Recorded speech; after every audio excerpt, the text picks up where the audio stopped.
খাগড়াছড়ি এক স্কুল শিক্ষার্থীকে ধর্ষণের প্রতিবাদ ও ধর্ষণকারীদের গ্রেফতার করে শাস্তির দাবিতে যুম্মত ছাত্র জনতাদের সকাল সন্ধ্যা সড়ক অবরোধ চলছে। সকাল ৬টা থেকে সন্ধ্যা ৬টা পর্যন্ত এই অবরোধ চলবে।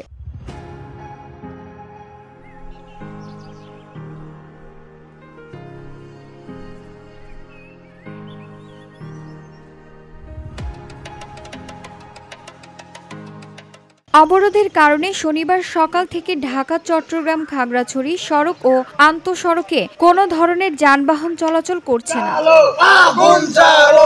অবরোধকারী খাগড়াছড়ি ঢাকা চট্টগ্রাম সড়কে বলপিয়া আদম এলাকা সহ জেলার বিভিন্ন সড়কে গাছ কেটে ফেলে ও টায়ার জ্বালিয়ে সড়ক অবরোধ করে। তবে শহর এলাকায় হালকা কিছু ব্যাটারি চালিত অটোরিকশা ও মোটরসাইকেল চলাচল করছে। আর যারা সাজেকে ঘুরতে এসেছে তারা অনেকে বিপাকে পড়েছেন। অনেক পর্যটক প্রায় ৩ থেকে ৪ কিলো হেঁটে শহরে ঢুকেছে। তবে আজ স্কুল কলেজ অফিস আদালত বন্ধ থাকায় সে ধরনের কাউকে বেশি বিপাকে পড়তে দেখা যায়নি। এছাড়া অবরোধের কারণে এখনো পর্যন্ত কোথাও কোনো ধরনের অপ্রীতিকর ঘটনার খবর পাওয়া যায়নি।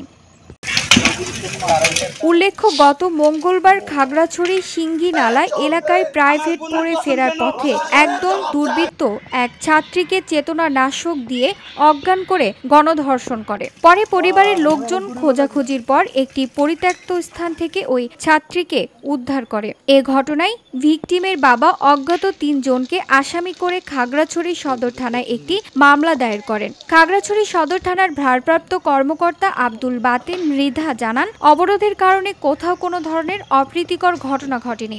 জনজীবন স্বাভাবিক আছে। যাতে কোনো ধরনের অপ্রীতিকর ঘটনা না ঘটে পুলিশ সতর্ক রয়েছে। এছাড়া সকল গুরুত্বপূর্ণ স্থানে পুলিশ মোতায়েন আছে। VOD Bangla news desk.